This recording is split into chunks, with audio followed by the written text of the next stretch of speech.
అందరికీ నమస్కారం. Calling bell కొట్టిన నిమిషానికి తలుపు తెరిచిన యువకుణ్ణి చూసి, బాబూ, నిన్న పేపర్లో ఈ ప్రకటన ఇచ్చింది మీరే కదా? తన చేతిలో పేపర్ని చూపిస్తూ అడిగింది సీతమ్మ. ఆ, అవును, రండి లోపలికి, మాట్లాడుకుందాం. ఆమెను చూడగానే అతని ముఖంలో ఒక విధమైన రిలీఫ్ లాంటి భావం కదలాడింది. ఆ వీధిలో అనేక అపార్ట్మెంట్ల మధ్య మిగిలిన ఒకే ఒక మేడ ఇల్లు. చుట్టూ ఉన్న తోట ముందు రకరకాల పూల మొక్కలు. చుట్టూ చూసి లోపలికి నడిచింది సీతమ్మ.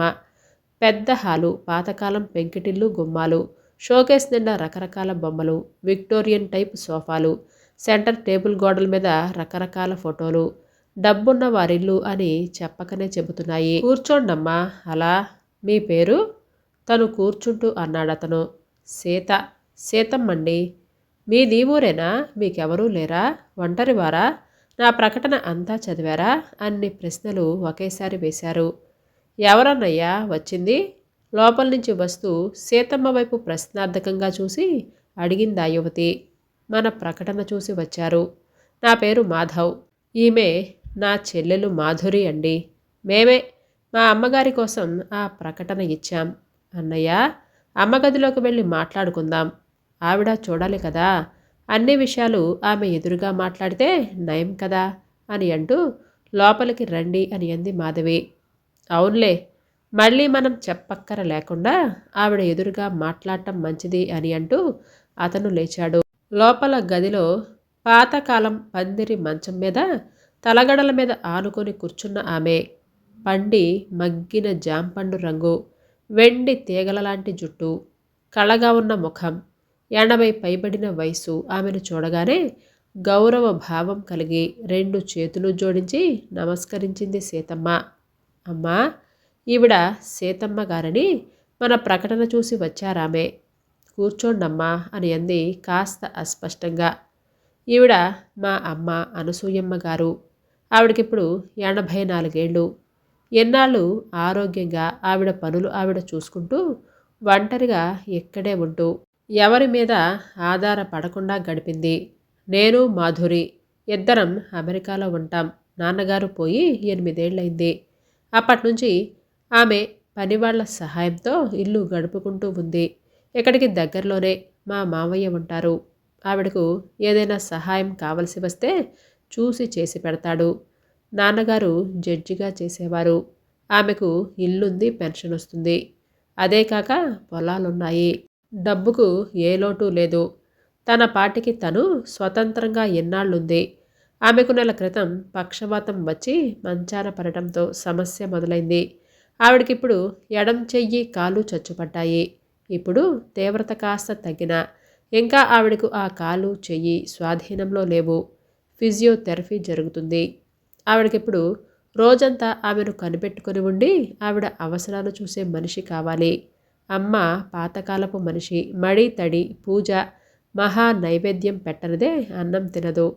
ఉదయం లేచి స్నానం చేసి పూజ చేయనిదే కాఫీ కూడా తాగదు. ఆవిడ ఆచార వ్యవహారాలు దెబ్బ తినకుండా ఆవిడ ఉన్నన్ని రోజులు పాటించాలి అని ఆవిడ కోరిక. ఆఖరి రోజులలో ఆవిడ అభిమతానికి అడ్డు రావటం మాకిష్టం లేదు. అందుచేత మీలాగా బాదరబందీలు లేకుండా రోజంతా ఆవిడ అవసరాలు చూస్తూ వంట వార్పు చేసి ఆమెను కనిపెట్టుకునే ఆవిడ కోసం ప్రకటన ఇచ్చాం. ఆమెను బాత్రూంలో కూర్చోబెడితే ఆవిడ పని ఆవిడ చేసుకొని బ్రష్ చేసుకున్నాక స్నానానికి కాస్త సహాయం చేసి నైట్ గౌన్ తొడిగి జుట్టు దువ్వి తయారు చేయాలి. మనిషి సహాయం లేకుండా ఆవిడ పనులు చేసుకోలేదు. ఉదయం స్నానమయ్యాక వీల్చైర్లో దేవుడు గది గుమ్మం దగ్గర కూర్చోబెట్టండి. కాసేపు స్తోత్రాలు చదువుకున్నాక కాఫీ ఇవ్వండి. అవన్నీ నేను చెప్తాలేరా నాయనా, చెప్పి చేయించుకుంటాలే. అనసూయమ్మ నెమ్మదిగా అంది. ఆవిడకి ఇంకా మాట సరిగ్గా రాలేదు. ఉండమ్మా, ఆమె చెయ్యాల్సిన పనులన్నీ ముందే చెప్పాలి కదా. తర్వాత ఇది చెప్పలేదు అని అనుకోకుండా నీవింకా సరిగ్గా మాట్లాడలేకపోతున్నావు కూడా. అయ్యో, నాకు తెలుసు బాబు. ఈ చిన్న పనుల కోసమే కదా ఆవిడ దగ్గరుండాలి. ఒట్టి వంటకైతే ఎవరైనా దొరుకుతారు కదా. నేను చూసుకుంటాను బాబు. ఆవిడకు ఏ సమయంలో ఏది కావాలో 1-2 సార్లు చెబితే చాలు. అవును, ఇది మీ ఇల్లే అనుకోవాలి కాబట్టి మీ అమ్మగారే అనుకోండి. ఇల్లు నడపాలంటే సామాన్లు, కూరగాయలు అన్నీ చూసుకోవాలి. ఆవిడకు ఏం కావాలో వండి పెట్టాలి. ఆవిడతో పాటు ఈ గదిలో మంచం వేసుకొని పడుకోండి. రాత్రి పిలిస్తే పలికేలాగా చూడండి. ఇంత వివరంగా ఎందుకు చెబుతున్నానంటే, మేము దూరదేశంలో ఉంటాం. ఏడాదికి అతి కష్టం మీద 1-2 సార్లు మించి రాలేము. మా ఉద్యోగాలు, పిల్లల చదువుల మధ్య సెలవు దొరకదు. అమ్మని మాతో తీసుకెళ్లే పరిస్థితి లేదు. అక్కడింట్లో రోజంతా ఎవ్వరు ఉండరు. నర్సులు పెట్టి చేయించుకునే స్తోమత ఉండదు. అక్కడ వైద్యం చాలా ఖరీదు. ఆస్తులు కూడా చాలవు. ఈ వయసులో ఆవిడ దేశం విడిచి రాదు. ఈ కారణంగా అమ్మకి అన్ని సదుపాయాలు చేసే మంచి పని మనిషికి అప్పచెప్పాం అంటే నాకు కాస్త మనశ్శాంతిగా ఉంటుంది. అందుకు ఇన్ని విధాలుగా చెప్తున్నాను. అర్థమైంది బాబు. తల్లి పట్ల మీ ప్రేమాభిమానాలు చూస్తుంటే ముచ్చటగా ఉంది. నిశ్చింతగా మీరు వెళ్ళండి, నన్ను నమ్మండి అని భరోసా ఇస్తూ అంది సీతమ్మ. సరే, అమ్మకి మందులు అవి మావయ్య కొనిస్తాడు. ఇక్కడ ఏ టైంలో ఏ మందులు వేయాలో రాసి పెట్టాం. బ్యాంకులో నుంచి డబ్బులు తీసుకొచ్చి అమ్మకిస్తారు. ఇంటి ఖర్చులకి అమ్మనడిగి తీసుకొని లెక్క చెప్పండి. ఏదైనా అవసరపడితే మామయ్య నెంబర్, డాక్టర్ నెంబర్లు, మా ఫోన్ నెంబర్లు అన్నీ రాసి పెట్టాం. మీకేమీ ఇబ్బంది లేకుండా చూసే పూచీ మాది. మీరు అమ్మని చూసుకోండి, మిమ్మల్ని మేము చూసుకుంటాం. చాలు బాబు, అంత మాట అన్నారు. నాకు ఒక మంచి నీడ, అమ్మగారి తోడు దొరికింది. ఈ నీడన నా రోజులు వెళ్ళిపోతే చాలు అని దండం పెట్టి అంది. మీరు మీ గురించి ఏమీ చెప్పలేదు. మీ వివరాలు చెప్పండి. పిల్లలున్నారా మీకు అని అనసూయమ్మ అడిగింది. ఉన్నారమ్మా. నాకు మీలాగే ఓ కొడుకు కూతురు ఉన్నారమ్మా. నా భర్త చాలా చిన్నప్పుడే పోయారు యాక్సిడెంట్లో. అప్పటినుంచి రెక్కల కష్టం మీద వంటలు చేస్తూ పిల్లల్ని పెంచాను. ఆస్తి పాస్తులు లేవు. పిల్లల్ని చదివించి ఓ దారికి తెచ్చాను. కూతురికి పెళ్లి చేశాను. కొడుకుని శక్తికి మించే చదివించాను. అతనికి పెళ్లి చేశాను. మరి మీ అబ్బాయి కోడలుండగా ఇలా ఎందుకు ఇంట్లో నుంచి వచ్చేశారు? వాళ్ళేమీ అనరా? అభ్యంతరాలు చెబుతారేమో సందేహంగా అంది మాధురి. చెబుతారు తప్పకుండా. నన్ను వెళ్ళరెవరు. జీతం భత్యం లేని రాత్రి పగలు చాకిరీ చేసే నమ్మకమైన పని మనిషిని. వాళ్ళకి ఎక్కడ దొరుకుతారు బాబు? కానీ బాబు, ఈ 60 ఏళ్ల వయసులో అంత శ్రమ తట్టుకోలేక కాస్త ప్రశాంతంగా విశ్రాంతిగా మిగిలిన జీవితం గడపాలి అని అనిపించింది. రాత్రి పగలు చాకిరీ చేసి చేసి ఇటు వంట అటు పిల్లలు, రోజంతా అంత బాధ్యత నెత్తిన వేసుకొని చెయ్యలేక నలిగిపోయి ఈ నిర్ణయానికి వచ్చాను. మరి మీ అబ్బాయికి మీరిక్కడ ఉన్నారు అని తెలిసొచ్చి ఏదైనా గొడవ చేయగలరు కదా? అదంతా నేను చూసుకుంటాను బాబు. రేపు తెల్లారగానే వస్తాను. ముందుగా చెబితే అడ్డు చెప్పొచ్చు. వచ్చాక 4 రోజులు పోయాక చెప్తా. సరే, అదంతా మీరే చూసుకోండి. మరి మీకు బ్యాంక్ అకౌంట్ ఉంటే పాస్బుక్, ఆధార్ కార్డు తెచ్చుకోండి. సరే, ఇప్పుడు చెప్పండి. మీకు ఈ పనికి ఎంత ఇవ్వమంటారో చెప్పండి. ఇంట్లో అన్నీ వాడుకోండి. భోజనం సరే సరే. అమ్మవి బోలెడన్ని చీరలున్నాయి. సగం వాడినవి తీసుకోండి. సబ్బు, నూనె అవి మొత్తం మీ ఖర్చంతా మాదే. అది కాక జీతంగా ఏం కావాలో చెబితే మీ ఇష్టం బాబు. నాకు భవిష్యత్తులో ఏదైనా అవసరానికి కావలసి వస్తే కాస్త నాదంటూ డబ్బు ఉండేటట్లుగా చూడండి. నా మందులకి వాటికి చాలు. ఇక్కడ ఈ ఇల్లు మిమ్మల్ని చూశాక నాకు కావలసిన ప్రశాంతత దొరుకుతుంది అని అనిపించింది. ఇక మీరేమిచ్చినా నేనేమి అనను. డబ్బు బ్యాంకులో వేసే ఏర్పాటు చేయండి. చిల్లర ఖర్చులకి కాస్త చేతిలో పెట్టండి. అంతకంటే నాకేం కావాలి అని చాలా నిజాయితీగా అంది. సరే, ఏడాదికి 1,00,000 మీ పేర వేస్తాం బ్యాంకులో. చూడండి, మిమ్మల్ని చూడగానే మాకు భరోసా, నమ్మకం కలిగింది. మా అమ్మని మీకు అప్పచెప్పి నిశ్చింతగా వెళ్ళవచ్చు అని అనిపించింది. ఇంటి మనిషిలా అనిపిస్తున్నారు. ఆ నమ్మకాన్ని నిలబెట్టుకొని ఆమె చివరి రోజులు ప్రశాంతంగా గడిచేందుకు సహాయం చేయండి. సరేనా? ఆవిడను మీరు చూడండి. మీ భవిష్యత్తుని మేం చూసుకుంటాం. అంతకంటే ఇంకేమీ అక్కర్లేదు. ఆ మాట చాలు. రేపుదయాన్నే వచ్చేస్తాను అని నిలబడి నమస్కారం చేసింది అందరికీ సీతమ్మ. మంచిది. రేపు మీకు అన్నీ చూపించి మేము ఎల్లుండి వెళ్ళిపోతాం. మా ప్రయాణాలు ఏర్పాట్లు చూసుకొని మీకు అన్నీ అప్పగించి వెళతాం అని లేచాడు మాధవ్. రాత్రి అందరూ పడుకున్నాక నిశ్శబ్దంగా తన బట్టలు సామాన్లు 2 షోల్డర్ బ్యాగులో సర్దుకొని తెల్లారి 5 గంటలకే గుమ్మం దాటి ఆటోమేటిక్ తాళం తలుపులాగి ఇంట్లో నుండి బయటపడింది. ఆదివారం. ఎవ్వరూ లేవరు. లేచాక చూసుకుంటారు. ఇలా దొంగలా వెళ్లాల్సి వస్తుంది. చెబితే కొడుకు ఎంత యాగి చేస్తాడో తెలుసు ఆవిడకి.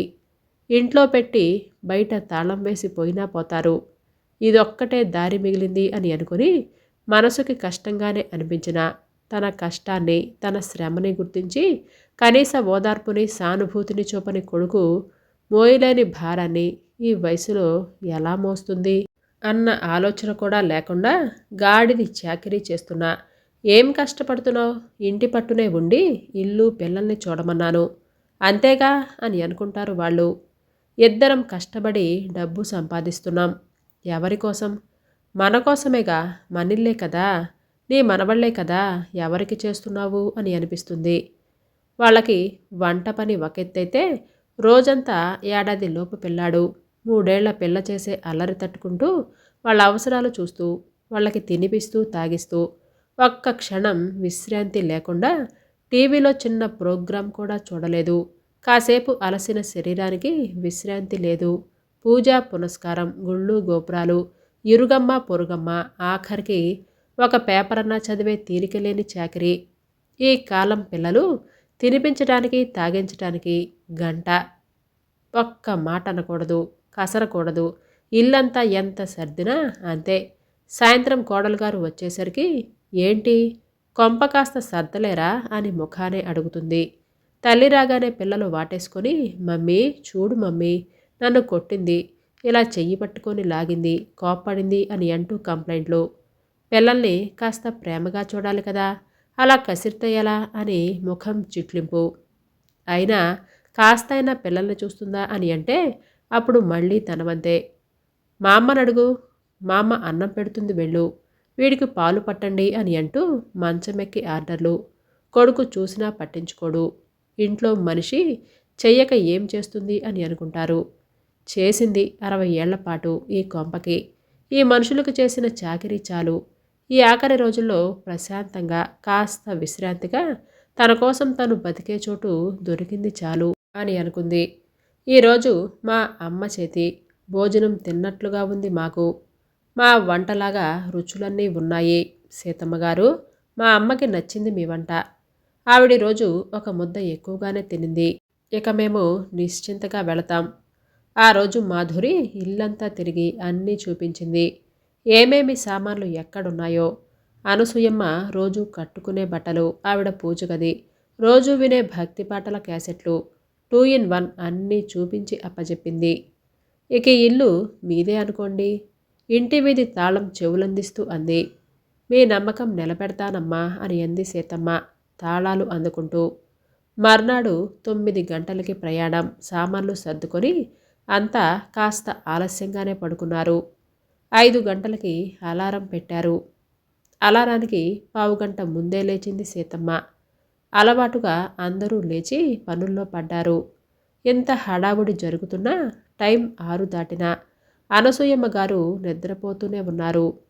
అది గాఢ నిద్ర కాదని అందరికీ అర్థమయ్యేసరికి ఇల్లంతా గందరగోళమైపోయింది.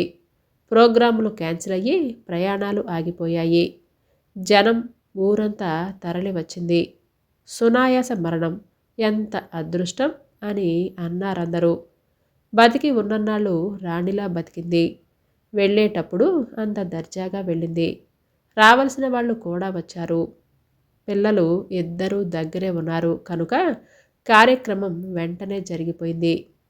ఈ గలాట అంతటి మధ్య యాంత్రికంగా అన్నిట్లో అందరికీ సహాయపడుతున్న సీతమ్మకి తన పరిస్థితి ఏమిటో ఆవిడికే అర్థం కానంతగా బుర్ర మొద్దు బారిపోయింది. అమ్మ ఎవరికీ ఇబ్బంది లేకుండా మేము వెళ్ళి అంత దూరం నుంచి మళ్ళీ రానవసరం లేకుండా తన దారి తను చూసుకుంది. ఇంకా మంచాన పడి ఎవరి చేత చేయించుకోకుండా ఇలాంటి సునాయాస మరణంతో హాయిగా వెళ్ళిపోయింది. మేము ఆమె కోసం పడే ఆరాటం, వదిలి వెళ్ళలేని నిస్సహాయత స్థితి చూసి మీరంతా హాయిగా నిశ్చింతంగా ఉండండి నాయనా అని అన్నట్లుగా వెళ్ళిపోయింది.